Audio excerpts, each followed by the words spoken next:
What up, ladies and gentlemen? It's your boy GS, and this is the PS4 side finale. This is between Volterax and Joel. Now, both of these guys have a history of playing each other a ton. They're definitely used to going on ahead and, playing wagers and whatnot. Now, Volterax won the entire PS4 bracket last month, and he's in a position to win back-to-back tournaments. And he actually beat Joel last month in a game where I feel Joe should have won.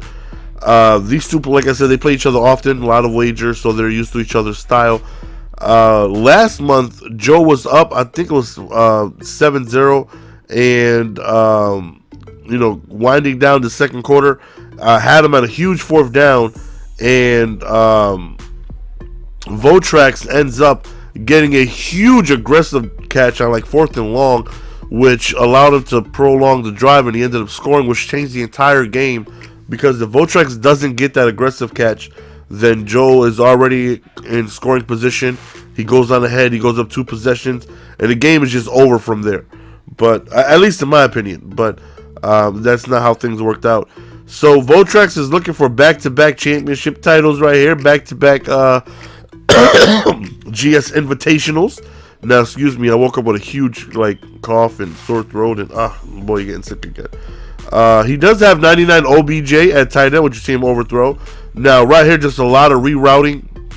Like I said, man, a lot of guys in this tournament, they did that a lot, and it's very frustrating, very difficult to deal with. Right here, he just throws out of bounds, but he does get an intentional grounding. Right here, fadeaway just chucks up the streak, and he ends up scoring. Now, Volt is definitely known for streaking, lob streaking, aggressive catching. He damn near perfected and made a scheme out of it. Very difficult to handle with. But like I said, these guys play each other all the time. Now, if you look at the play clock, you'll notice that it's 30 seconds instead of 40. They cannot, for whatever reason, match up against each other when they try to invite one another. It just doesn't happen. I don't know why. But for the finals, they're like, we're going to match up with each other head-to-head. That's the only way we can get the game, and that's how we get our wagers in. Joe right there breaks the tackle on 4th and 3. Decides to celebrate a little bit right there, kind of rubbing it in Volt's face that he kind of got lucky right there. And, so they matched up, head-to-head with each other. Well, they started at the same time, and they somehow got matched up. Huge 4th and 3 right here, but Volterax comes away with the stop. Right here, Volterax goes deep up top, and Sheboygan ends up coming through with the streak.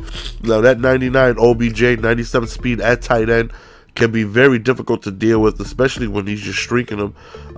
Joe right here with a nice little comeback route on the left side. Right here, 1st and 10, hits the flats, and like I said before, they play each other a lot, all the time, so they're very familiar with each other on what to expect. Both of them send heat. Both of them will mix it up with coverage defense. Both of them have offenses that work against each other. When you play somebody so often, you really, it's tough to, surprise somebody with something new. Right there, good old-fashioned Madden 12 out route, and he ends up scoring, tying the game. Man, I got that dry cough that hurts. Oh, my goodness. So 14 of 14 right here. Block shed around the right side. Forces an incomplete pass. Rolls out right here with Bosvik. Throws on the run across his body. And throws a laser. So here he goes. Takes off again on the right side. Throws across the field. And almost scores another touchdown right there. Thankfully for Joe, he ends up dropping it. But he does pick up the first down right there. So Joe with only 2 timeouts. Can't really stop the clock enough for him to get the ball back. Right here, 2nd and 7. Rolls out to the left right here. Do a little bit of rerouting. Ends up throwing. I thought for sure that was going to be an interception. Somehow Joe does not get an animation right there. And he was highly upset in the stream that he could not get an interception, or at least an opportunity for interception. He didn't get any animation whatsoever. And Volterax threw right at him. So Volterax is up 3 with ball right here. So Joe definitely needs to try and get something going. Here he goes with the streak, and just overthrown right there on the left side. 2nd and 10, ends up getting sacked. 3rd and 14 right here. Stands in the pocket, throws up another streak, and ends up forcing an incomplete pass. Like I said, when you play Volterax, you're going to face a lot of streaks, a lot of aggressive catching. And he does a very good job at it, but not that drive right there. So Joe right there is in position to go ahead and take the lead, or maybe even going ahead and tie the game. But of course, he wants that touchdown. So after that run right here, gets him in field goal range pretty much. 3rd and 15. Takes a sack, takes him out of field goal range. 4th and 22, he just chucks it up. The pressure was there. He ends up getting behind the defense, and he ends up scoring, taking a 4-point lead. So Volterax needs to go on ahead and answer right here. Volterax get hit as he throws a quack, rubber ducky, and Joe is now looking really good to go on ahead and put this game away. Big sack right there. 2nd and 17, goes towards the left side, runs out of bounds. 3rd down right here, 3rd and 4, he rolls out, reroutes right there. Nobody's open, so he's forced to go on ahead and kick his field goal. Goes up a full touchdown. So a little frustrated right there he was to not come away with the touchdown, which might have been able to put the game away going up 2 possessions. But he still does go on ahead and go up a full touchdown. So Volterax right here starts to sneak in the run game. And his run game is very tough. You know, he goes on ahead and does a lot of strong power, and he'll put tackles at tight ends.